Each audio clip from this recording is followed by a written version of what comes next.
I mean, something came out and circled my my tent. Law that's out there and just hasn't been repealed. It wasn't a human, really, it wasn't seems footsteps. Ridiculous in modern time that this would be a cause it for didn't contention. sound like a dog. And the idea of being implemented. But there is one thing the Christian faith is not about. It's not about getting offended, and it's not about hounding somebody.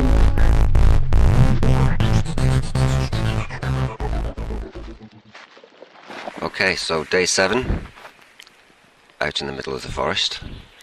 So it's cold. It's colder night than last night, in fact. And in the middle of the night, something came out and circled my my tent. It wasn't a human. It wasn't footsteps. It didn't sound like a dog because I would have heard panting or something, you know. But I have a feeling it was a cat. And it came out and it circled my tent and walked up the hill there. And it was kind of eerie, but I think it might have smelt the food. It didn't touch the food. I didn't hear anything rattling because I left the bowls outside the tent, but it was eerie nonetheless, you know. So today's quote is from Leo Tolstoy. Freethinkers are those who are willing to use their minds without prejudice and without fearing to understand things that clash with their customs, privileges or beliefs. This state of mind is not common, but it is essential for right thinking. Where it is absent, discussion is apt to become worse than useless.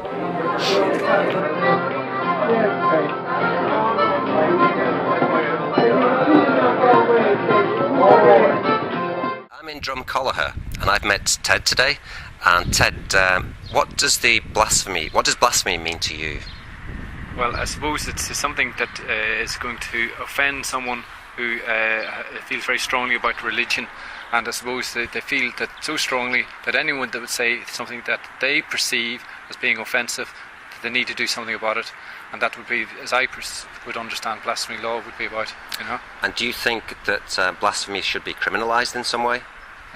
Not personally, no. I don't think it should be in any way that you should put it in be fined or put in prison. The fact you said something that someone else has an alternative belief.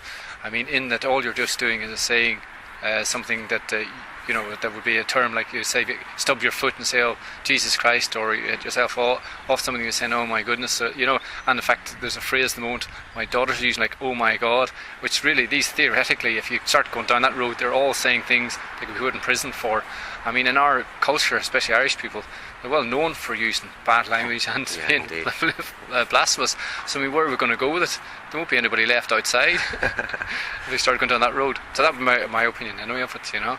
Sorry, do you want to? Yeah, well, as the law stands at the moment, there is a fine for blasphemy, a €25,000 fine. It's not been enforced as yet, but my walk is to highlight that and to repeal the law as it stands to address the issue, so we're not criminalising such pettiness as blasphemy. Yeah, well, I think it's a very narrow-minded perspective to have these laws in place. So therefore, I would hope that you're successful in your walk and persuade more people to not do it. I mean, I strongly suspect it's a very old law that's out there and just hasn't been repealed. And really, it seems ridiculous in modern time that this would be a cause for contention. And the idea of it being implemented, and as times go on and people get more excited about different things, I suppose they'll be looking for ways of expressing their annoyance with the banks by putting people in prison for saying something nasty about the banks. I'll not use any blasphemous words at the moment, but we could. Yeah, but you know where we're going with it, and really it seems a very unfair regulation to have in place. And I think the sooner we got rid of rubbish rules like that, the better off we'd be.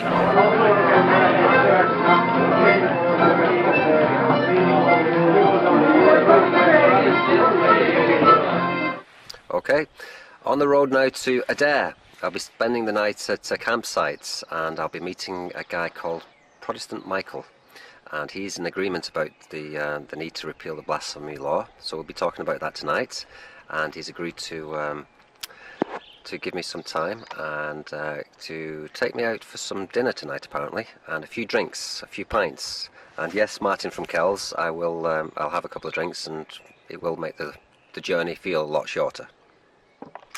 And at this moment as well, I'm going to have to say goodbye to Tom, who's been a wonderful support throughout the journey so far. He's given me a camera to take pictures and to film myself as I go along, so if you can bear with me on that, I'm not that proficient with the technology, but I'll get there. So I'll be recording myself as I approach Limerick and the other side of Limerick as well, and at some point soon Tom will be able to link in with me and continue the journey to Donegal.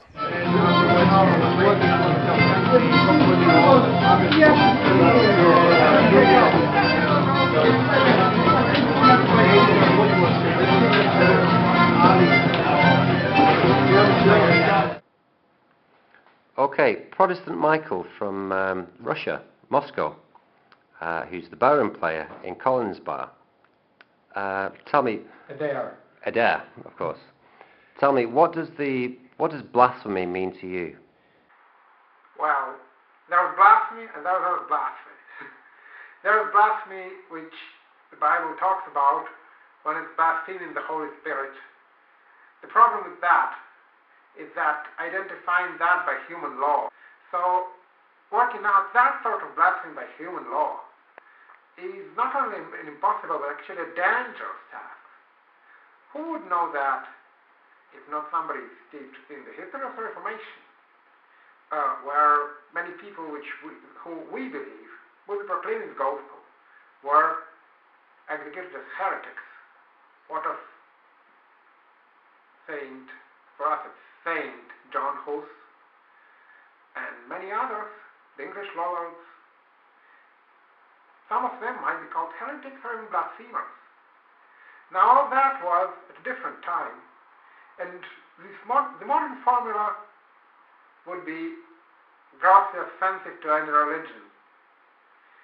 And unfortunately this brings us to the second meaning of blasphemy as of this law, which is, funnily enough, any strong religious conviction.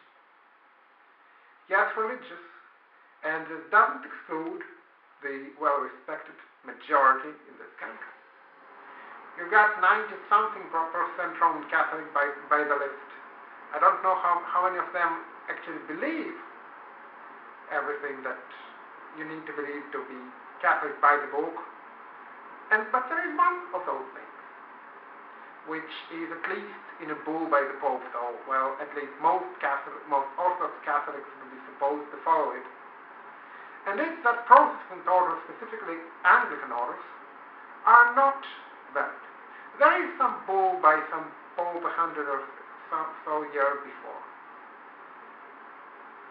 Go recite that bull, and technically you're in violation of that law, because there are a significant number of Anglicans who would take that as a gross offense. On the other hand, I would believe that there is not and never was a single human head of God's church, apart of course of Jesus Christ. A single mortal human head of God's church, I probably should say. Now I've said that. And there's a lot of people in this country who would probably get grossly offended by this suggestion.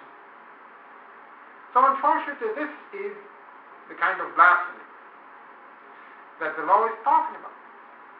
And Jesus Christ himself said to scholars and evident members of a certain religion of his time something much worse. He said, your father is the devil. He said it to the religious leaders of this time, but what he meant was that the religious leaders were engaging in lies and deception to consolidate their power. Well, sorry. He also grossly offended members of religion. The faith is primarily about Jesus Christ. The Christian faith is primarily about God and about Jesus Christ, who died for us, to give us salvation for free. The Christian faith, in reality, is also about many different things, secondary to that, and you can hear a lot of debating among Christians about the church is and what marriage is and whatever is. But there is one thing the Christian faith is not about. It's not about getting offended. And it's not about hounding somebody into the court and for some fine because they offend you. What is this minor offense compared to Christ's suffering on the cross? And he took that. And he took that meekly. And we're going to take minor offenses to our religious sensibilities to court? That's not going to work.